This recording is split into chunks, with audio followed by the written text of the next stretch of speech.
Know this about getting things done when you're not motivated.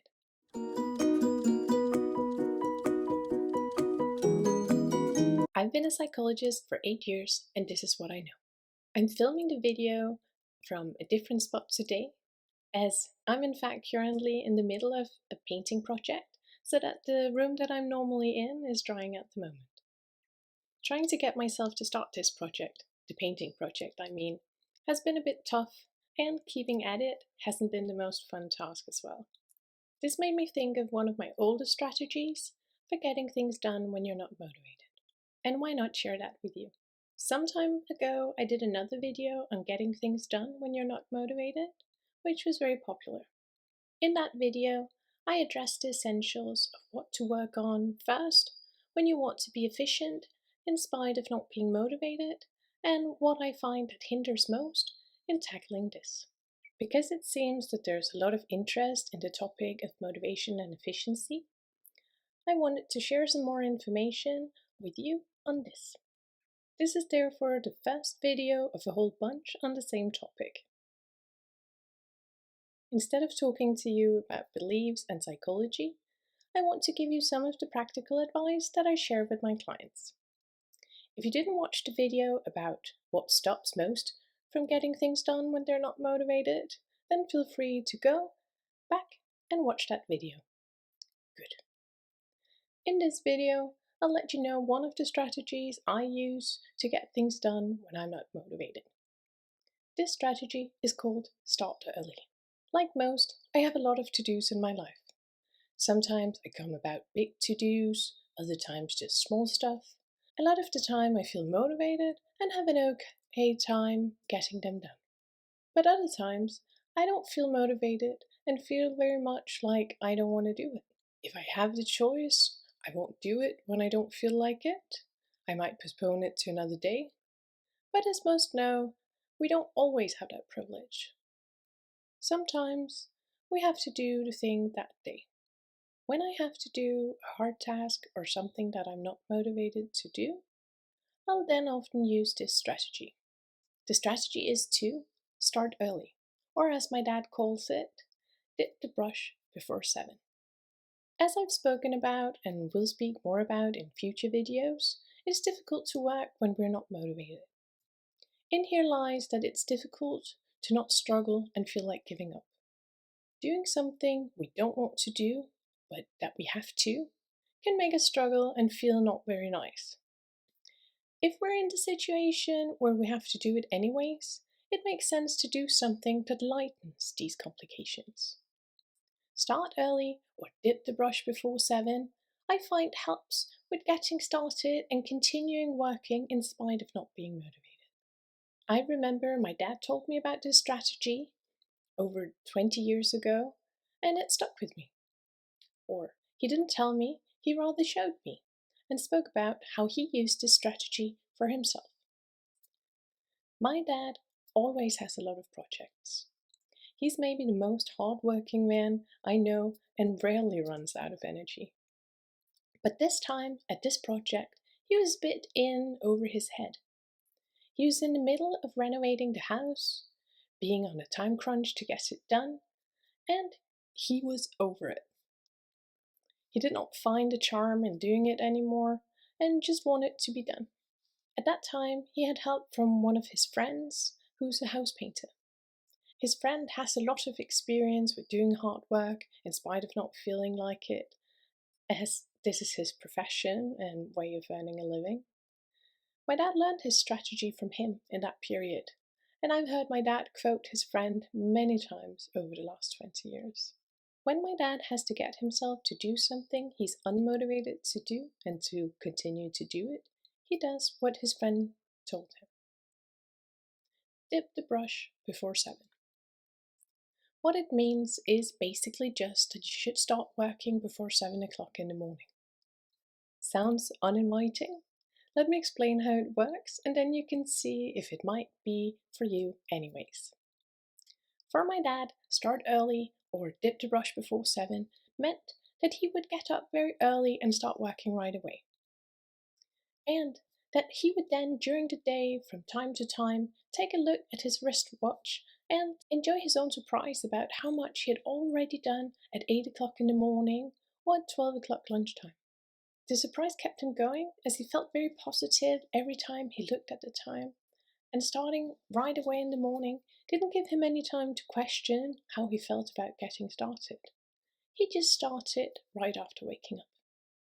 We still speak about how big that project was for him and the fact that he made it through. We're all proud of him, but most importantly, he's proud of himself.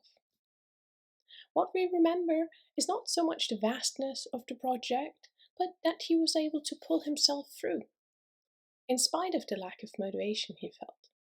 Of course, this video is not about conquering big house renovations. It's about getting things done when you're not motivated. And this is what this strategy can help with. I've borrowed my dad's technique many times, and he still quotes what his friend told him when we're talking about projects that are hard and that we need to do anyways. Dip the brush before 7 doesn't have to relate to only home renovations or housework. I often use it for my other work, such as writing reports that I don't feel like writing, or some of my boring office tasks. What the strategy start early or dip the brush before 7 contains are two things. It deals with getting you started, and it helps lift your spirit during the hard task. When we have to do something that we don't want to do, it's most common that we'll get thoughts of I don't want to do it, and that we feel that we have no energy. As I speak about in my video about what to do in the morning when you're not motivated, it's not helpful to stop thinking more about how we feel when we don't feel well. Starting super early by setting your alarm to wake up early and get right into work clothes or walk to your office almost right away after waking up is helpful in forcing you to not have time to think. Thinking more when we don't feel up to something usually just makes us feel even more demotivated.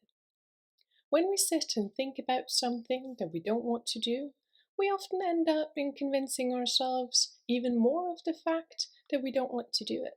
And that's not very helpful in my experience. So therefore, allowing no time to think can help us get an easier start. Some will also feel some adrenaline or energy burst from the excitement of the insanity of the situation. Waking up and starting to work before 7 is a crazy thought for many and can thus feel a bit insane and give an effect of excitement also. If you're not used to waking up early, it will feel new and odd to do so, and some will find that this can give them a push to get started. If I have a task that I really don't want to do, I'll usually start doing it before 7 o'clock in the morning, sometimes before 6 if I wake up early. So, start early or dip the brush before 7 means get started right away and don't leave time to consider. Just start crazy early.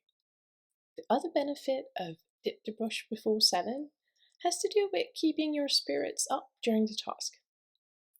Even though we've started doing a hard task, that doesn't mean that we all of a sudden enjoy it. When we're doing something we don't want to do, we'll often, in the process, get thoughts like, I want to quit this, I don't want to do it, or it can feel very heavy and uninspirational.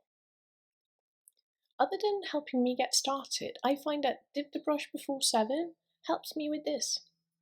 It helps me keep going. When I've started working on something crazy early, that also means that I'll actually have gotten something done when I look at the clock a little bit later. Just like my dad did, I'll look at my clock and be surprised that it's still early and that I actually already made some progress. It doesn't really matter how far I've gotten on the task, because in comparison to my normal schedule, I will have gotten more done at that time than otherwise. Or I've done something before 8 o'clock in the morning. Independent of how much, I'll get the same thought as I've heard my dad say so many times. Wow, look at how much we did before 8 o'clock. This thought and realization that, wow, look how much I did, or look, I did something before whatever the clock shows, gives a feeling of pride and relief. Having already written one report before 8 o'clock is a great feeling, and this can lift my spirits enough to keep working sometimes. And having accomplished a lot before lunch feels very rewarding and can sometimes make me feel motivated to keep on going. I rarely find that the strategy makes the task fun or nice. The task still sucks. But the strategy of starting early and looking at the clock and feeling a bit insane for having already done things before most have even started can help me do what I need to do. So, to sum up, starting early or dip the brush before 7 helps me in 2 ways. One is that it prevents me from thinking in the morning. I just set my alarm early and get started right away. Either I get a rush from the excitement of the insanity of doing so, or I just benefit from skipping the pre-doing phase of thinking myself out of doing it. The second way that starting early helps me do the task in spite of not being motivated has to do with looking at the clock during performing the task and feeling a spike of pride or a little insane for having done something this early. The last part has to do with how I perceive myself or how I think others perceive me. Having done something this early in the day, no matter what task or project, is somewhat objectively special. It makes me feel proud of myself and impressed by myself. It takes my focus away from the task itself, which is helpful when the task sucks, and moves my focus to the fact that I did something so early. And this is in itself cool. It's cool in my opinion, and I would dare to say that it could be considered as cool for our social norms. Or if not cool, then a bit crazy, but not necessarily in a bad way. When I use this strategy, I usually send my dad a message or a picture of my progress in the early morning hours. I know he thinks it's cool, and I'll get a thumbs up and a message back about the penselen før 7, as we call it in Danish. So, dip the brush before 7? Have you tried it, or will you give it a go? I think this is all we had time for. What was your takeaway from today's video? As always, feel free to take away the things you can use, if any, and leave the rest. Hopefully you found that today's topic made sense and I didn't waste your time. Please subscribe or like this video so my channel can grow. Take care and see you for the next one.